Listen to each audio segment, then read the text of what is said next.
En mi caso, yo voy a hablar de las humanidades, que es mi área de conocimiento. Concretamente trabajo en lingüística computacional, que es un área de la inteligencia artificial, pero yo soy filóloga, entro en el área a partir de la perspectiva de la lingüística, de las humanidades.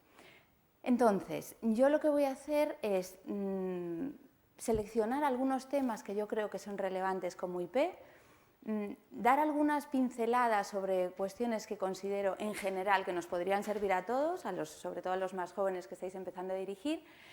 Me centraré en algunas en el ámbito de las humanidades y también contaré alguna experiencia personal para ponerlo en contexto, ¿vale? Esta es mi idea.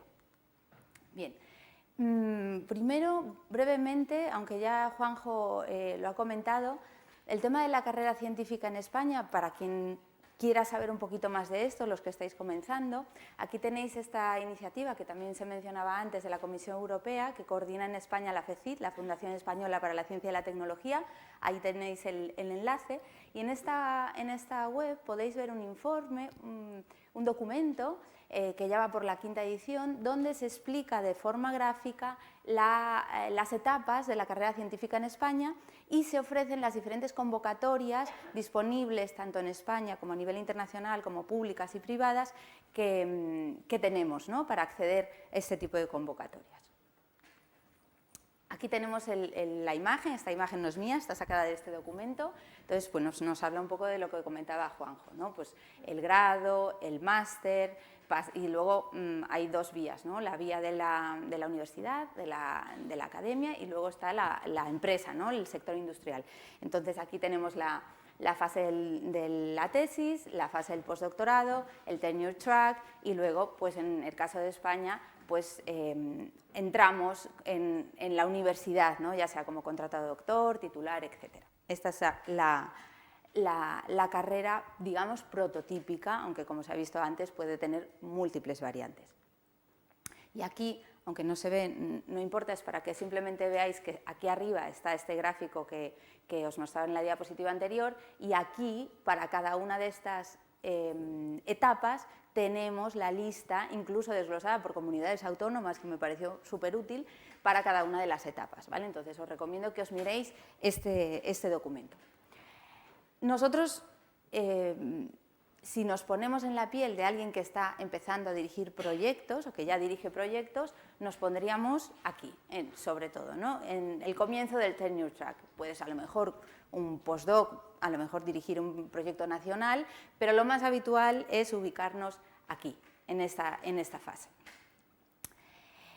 Y mi otra gran obsesión, también coincido contigo, por eso lo puse ya de segundo, es la financiación de los proyectos. Esto es un temazo, es muy complicado, dedicamos muchísimo tiempo a buscar financiación, porque sin la financiación no podemos hacer los proyectos, no podemos nosotros como IPs estar en nuestro laboratorio o en nuestro despacho trabajando solos. La ciencia hoy en día es interdisciplinar, no podemos trabajar solos, y para pagar personal, pagar predocs, pagar ordenadores, pagar congresos, difundir la ciencia, hacer transferencias, se necesita financiación. Esto es así. ¿A qué tipo de financiación podemos optar? Pues esto es algo que también las personas que están empezando a dirigir proyectos tienen que saber, ¿vale? Entonces, aquí no tengo todas las opciones, porque no me cabrían en una diapositiva, pero básicamente las más habituales o por donde se comienza quizá a dirigir es los proyectos del Ministerio. Los proyectos nacionales, ya sea la modalidad de generación del conocimiento o la modalidad de retos. Y luego es verdad que en los últimos años, gracias a los fondos europeos Next Generation, del Plan de Recuperación, Transformación y Resiliencia, estamos teniendo la suerte, lo veo como una suerte, de tener muchas convocatorias nuevas con diferentes objetivos. Es verdad, y coincido con Juanjo, que a veces lo que nos pasa es que hay muchas convocatorias y te dan el proyecto, pero te dan muy poco dinero. Esto nos ha pasado a todos, que tú pides una cantidad, pero casi nunca te dan la cantidad que tú pides, ¿no? Y tienes que reorganizar el presupuesto y, por tanto, los objetivos, ¿no? Porque si tú pones un presupuesto para unos objetivos, pero no te dan ese dinero, pues no vas a poder hacer todo el trabajo que tú pensabas, ¿no? Bueno, pero están ahí y de momento yo lo veo como algo positivo. Luego también tenemos de las diferentes comunidades autónomas, aquí he puesto algunas, obviamente no todas, pero bueno, he puesto la Xunta de Galicia porque es una mesa muy gallega esta, y también las privadas, ¿no? Que tenemos la Fundación BBVA, la Fundación La Caixa, el Santander Fundación. Aquí, por ejemplo, como comentaba nuestro compañero Jesús, yo tuve la oportunidad de mi primer proyecto como IP dirigirlo gracias a una beca Leonardo de la Fundación BBVA, que realmente se la recomiendo a todo el mundo porque, bueno, al menos para mí fue un punto de inflexión en mi carrera académica. Yo, cuando me dieron esa financiación, que no es que sea la panacea, porque eran 40.000 euros, pero bueno, son 40.000 euros que ya puedes hacer cosas. No te da para contratar un predoc 4 años, pero te da para contratar un informático, te da para comprar ordenadores, te da para ir a congresos, te da a lo mejor para, bueno, ciertas cosas, ¿no? Y entonces, bueno, estoy muy agradecida y este tipo de ayudas están precisamente dirigidas a gente que está en un estadio intermedio de su carrera académica, ¿no? Pues que a lo mejor ya es doctor, ya ha hecho un postdoctorado, pero que todavía no está permanente en la universidad. Entonces, son como trampolines un poco para poder, a partir de esos proyectos, generar publicaciones, generar currículum y luego integrarte en una universidad. Y luego están los proyectos de la Comisión Europea, que todos conocemos, el ERC, que esto ya es para investigadores, digamos, más avanzados, pero que están ahí y hay que conocerlas también, las diferentes convocatorias. ¿Qué más? Esto me ha parecido también interesante cuando estaba preparando la presentación y buscando información y pensando qué incluir. Tenéis aquí el enlace también. Es de la Agencia Estatal de Investigación del Ministerio de Ciencia e Innovación y es una planificación de las convocatorias de la agencia.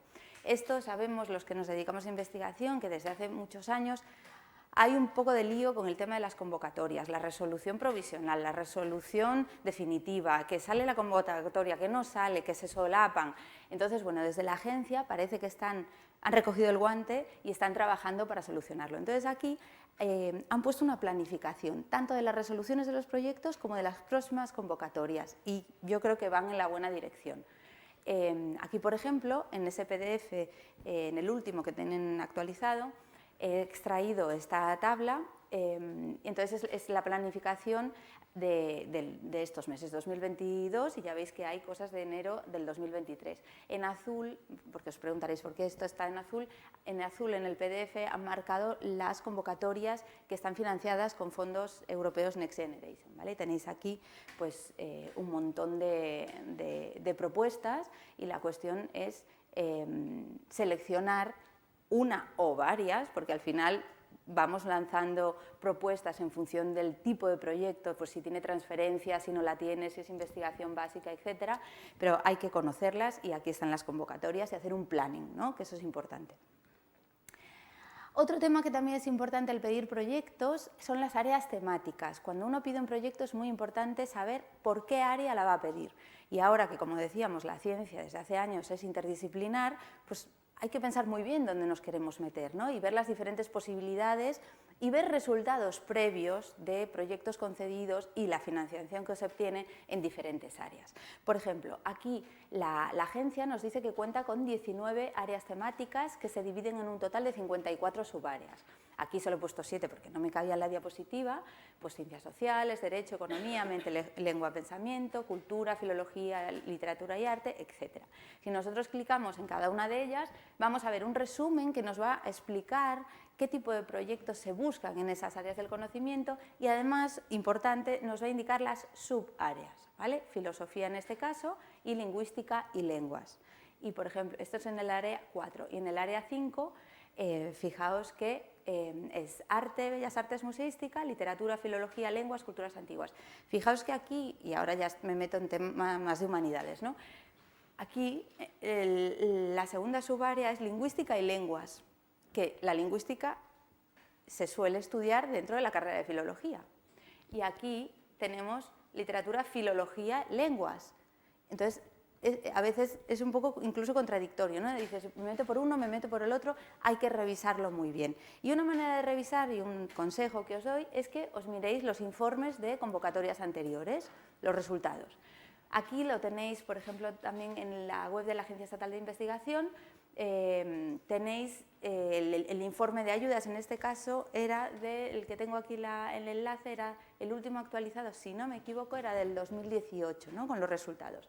Y vemos, por ejemplo, resúmenes gráficos de los resultados de las convocatorias. Aquí, por ejemplo, vemos aquí la leyenda, ¿no? De las diferentes áreas, de las 19 áreas, y aquí tenemos los resultados relativos a la convocatoria de retos del Plan Nacional y a la convocatoria de generación del conocimiento, ¿vale? Entonces, aquí tenemos las diferentes áreas, aquí tenéis la leyenda, y vemos los resultados, el porcentaje de aceptación.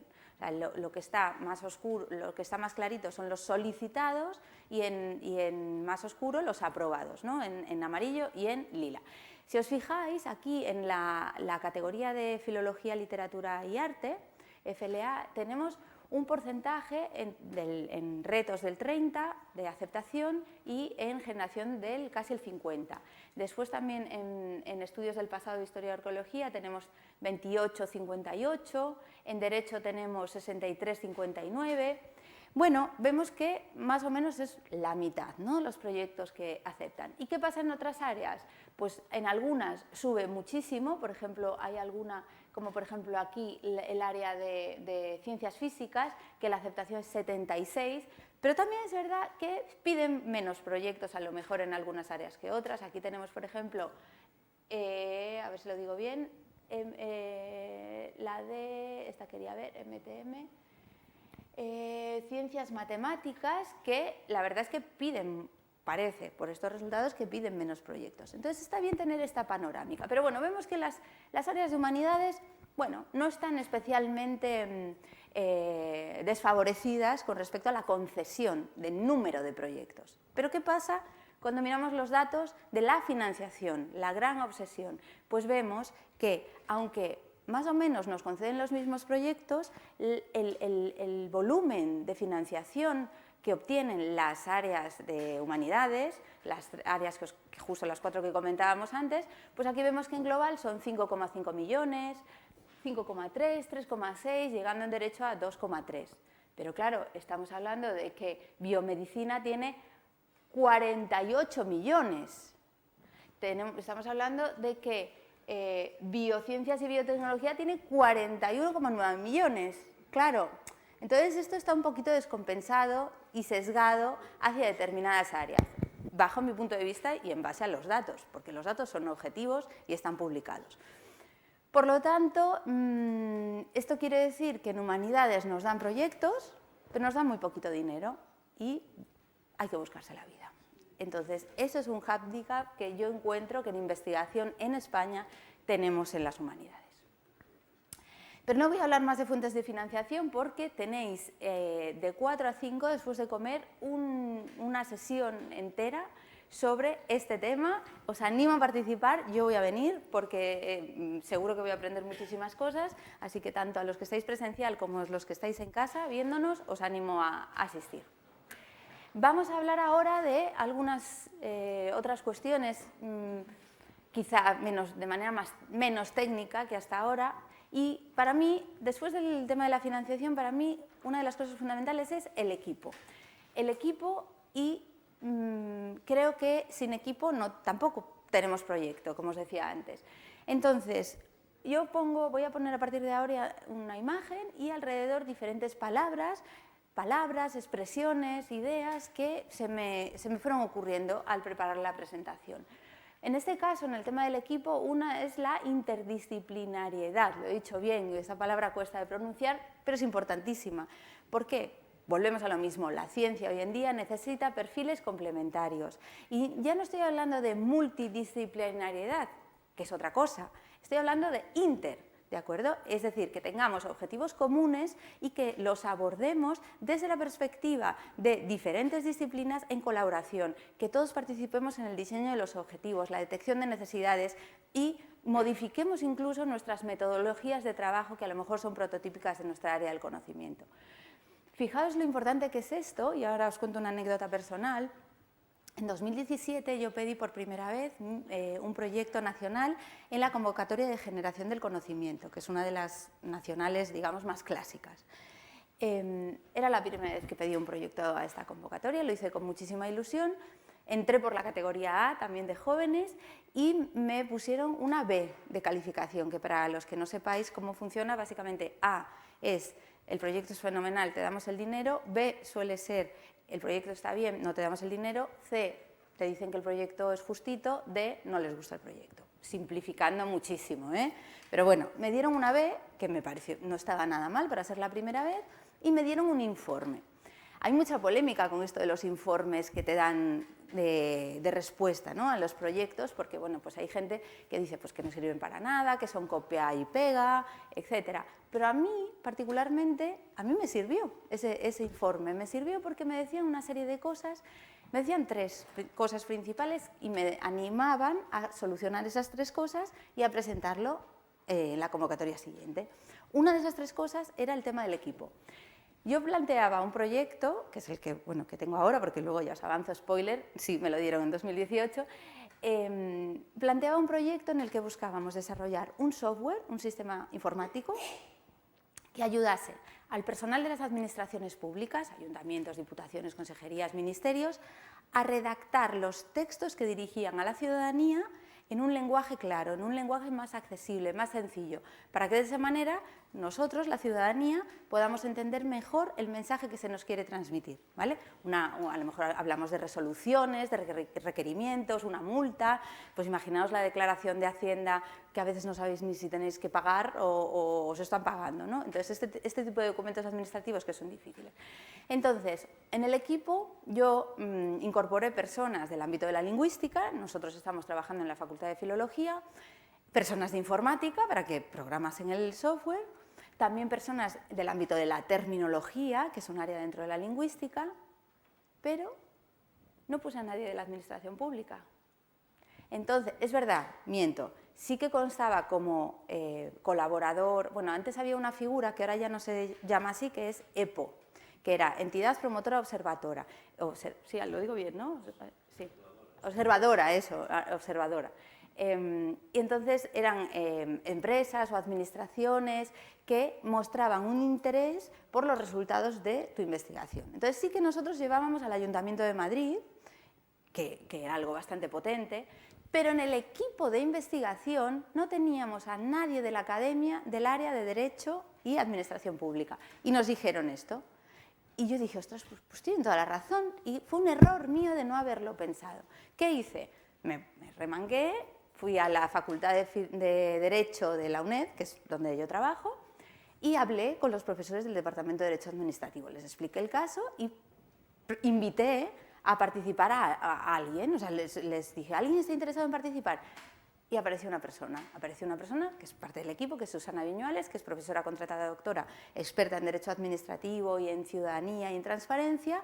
La metimos en el proyecto, que fue una de las mejores decisiones que hemos hecho, porque trabajamos de verdad codo con codo y de manera interdisciplinar. Pedimos el proyecto y nos lo dieron con una A y nos felicitaron. Entonces, es real esto de la interdisciplinariedad. ¿Qué más? Metodología basada en etapas. Es importante en los proyectos tenerlos muy bien definidos, con etapas, fases, incluso subetapas y subfases, y muy bien asignadas las personas que van a trabajar en cada una de esas fases. Y asignar tareas, ¿no?, que es otro de los elementos. Asignar tareas concretas, porque a veces pasa que en los proyectos nos despistamos y pasa el tiempo y uno no sabe muy bien lo que tiene que hacer y luego... No, desde el principio hay que reunirse y hay que decir, esta fase, ¿quién se ocupa? Este grupito, esta fase y hacer también reuniones para ir explicando los diferentes avances. Cuidado con las reuniones, no estoy diciendo que hagamos reuniones cada semana porque la reunionitis tampoco es nada buena y ya lo hemos visto con el tema de Zoom, Teams y todo esto durante la pandemia. No, reuniones todo el rato no tienen ningún sentido porque nos quemamos. Tienen que ser reuniones periódicas, a lo mejor cada mes, cada 2 meses de todo el equipo, incluso 3, pero reuniones intensas y que se expliquen bien los resultados, los avances de cada uno, las dudas, porque dudas surgen en la investigación y se ponen en común, etc. Otro tema es saber delegar, y esto es importantísimo porque, como ha explicado Juanjo, nos pasamos muchísimo porcentaje de nuestro tiempo haciendo administración, haciendo docencia y haciendo muchísimas cuestiones. Entonces, a veces los IPs, bueno, a mí me pasa un poco, pero estoy intentando mejorarlo, queremos como controlar todo, ¿no? Queremos estar ahí encima de todas las etapas, que no nos salgamos y eso es contraproducente. O sea, hay que dejar un poco de libertad a los miembros del equipo, ¿vale? Especialmente a los predocs también. Tener empatía, y esto es fundamental, tener empatía porque todos somos humanos, todos pasamos por situaciones delicadas, hay embarazos, yo la primera que tengo 2 hijos, hay enfermedades, hay personas a nuestro cargo y hay que tener flexibilidad. Es decir, trabajamos en la academia, trabajamos un porrón de horas, y esto es así porque trabajamos fines de semana, trabajamos por las noches, trabajamos más horas que un reloj, aunque la gente de fuera de la academia diga, uy, los profesores de universidad tenéis un montón de vacaciones, no sé qué. No es verdad, es que eso es un tópico absoluto. Entonces, vamos a beneficiarnos en el equipo de esa flexibilidad que nos proporciona la academia. Y si un día uno no puede ir a trabajar, que no vaya y que se vaya al médico o que vaya a acompañar a su hijo a la fiesta infantil. Da igual, o sea, es que, bueno, no sé, es mi manera de verlo, ¿eh? A lo mejor hay personas que son como más estrictas, ¿no? Pero yo creo que hay que tener empatía con la situación del equipo. Y vigilar el llamado burnout, ¿no? El síndrome de quemarse, y esto está pasando constantemente. Veíamos antes el artículo de Conversation que yo sí que he tenido la oportunidad de leer, que salió la semana pasada, si no me equivoco, que hablaba de los predocs, pero es que nos pasa a los IPs también. Hay que vigilar mucho con esto. Aprender de los errores que vamos a cometer en el equipo, los vamos a cometer, es así, entonces es aprender y no frustrarse, y que esto que ya se ha hablado y totalmente de acuerdo, poner en valor al personal predoctoral, porque el personal predoctoral es el que está sosteniendo el sistema, es el que está haciendo muchas veces el trabajo, y hay que formarlo, hay que ayudarlo, hay que enseñarle a hacer artículos, hay que involucrarlo en la toma de decisiones y que se sientan parte del equipo, ¿no? Porque lo son.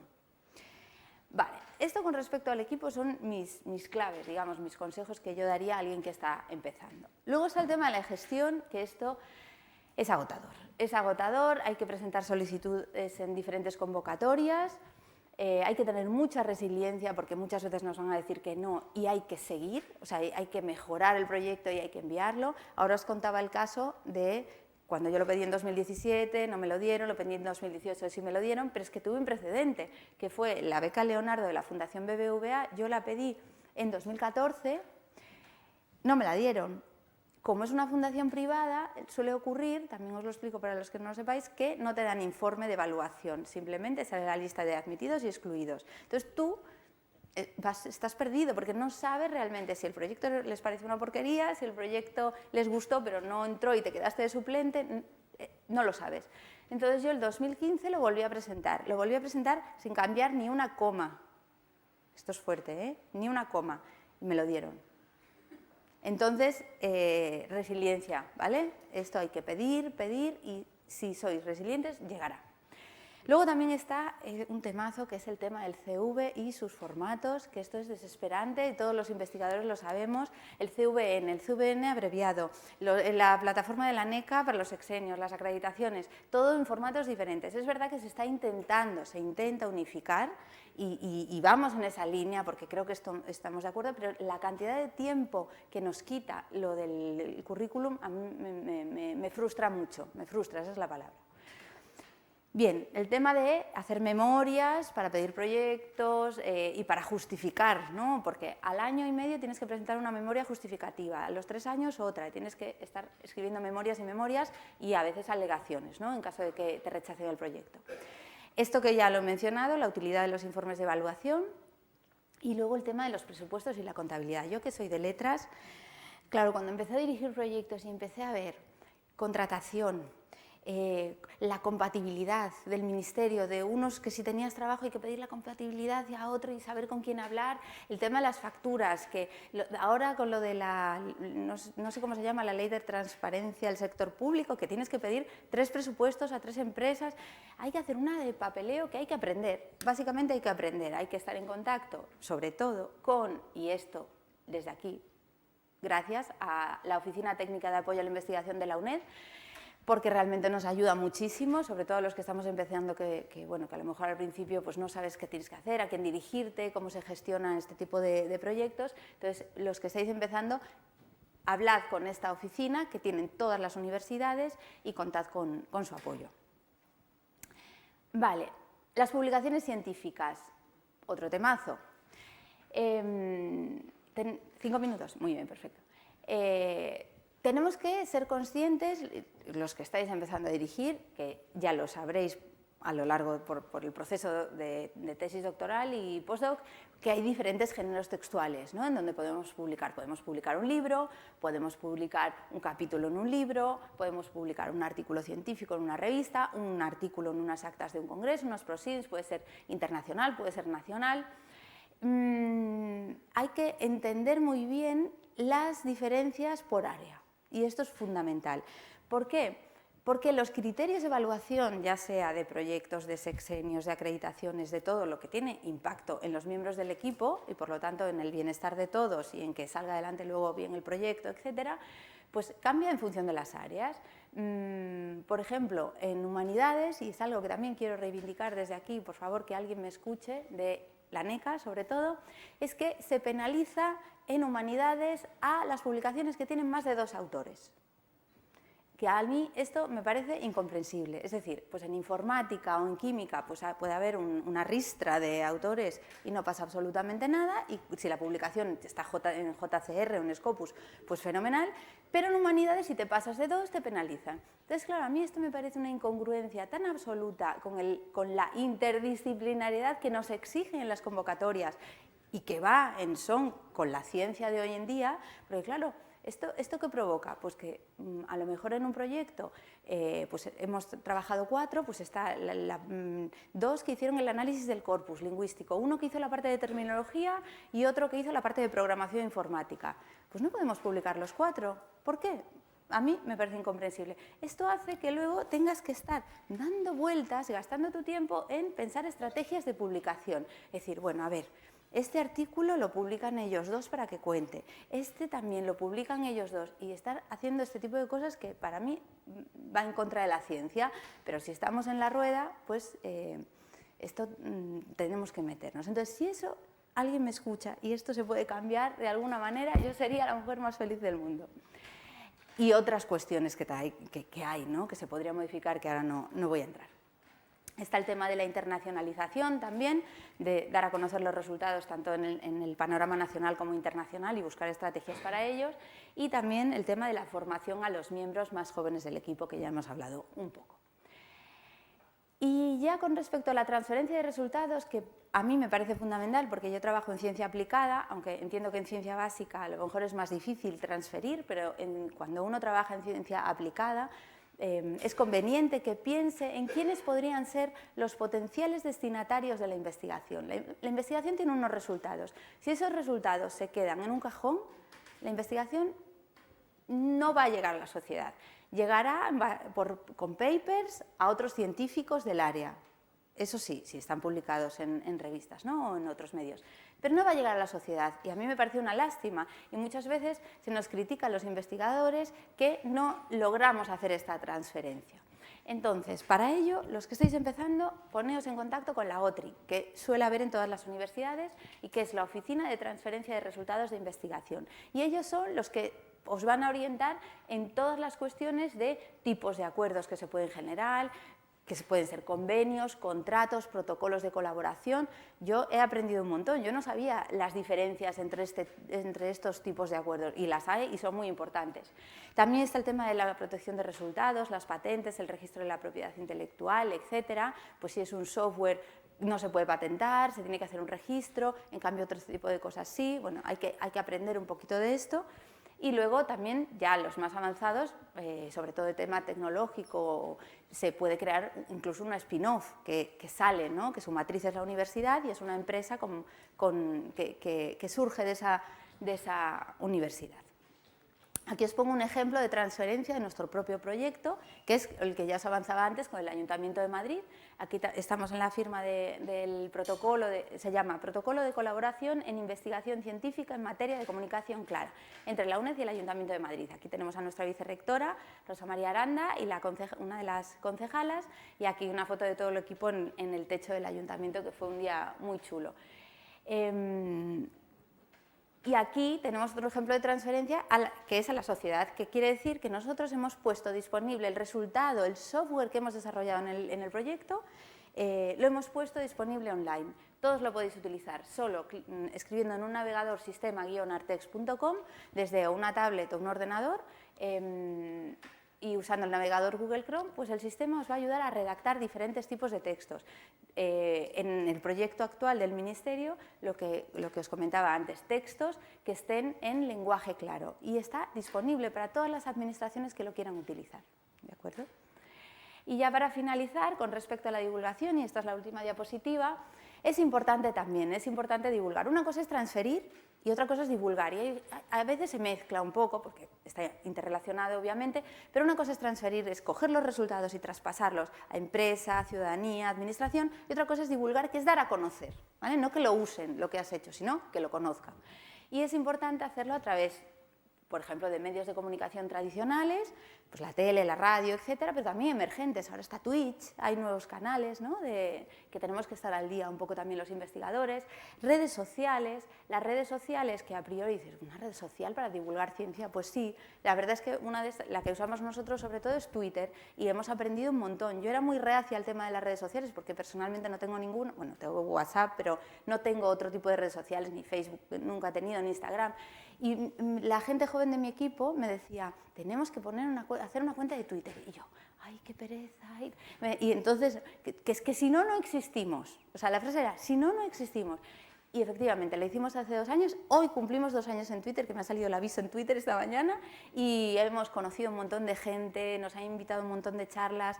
Y eso ha hecho que nuestro sistema, Artex, claro, Artex, tenga hoy en día 150.000 usuarios, que a mí me parece una barbaridad y estamos contentísimos.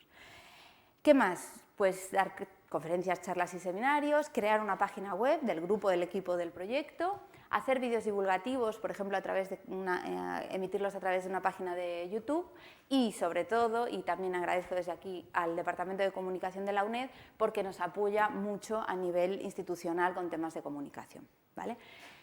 Y esto es todo, espero que os haya gustado y que os haya animado a ser IPES. Muchas gracias.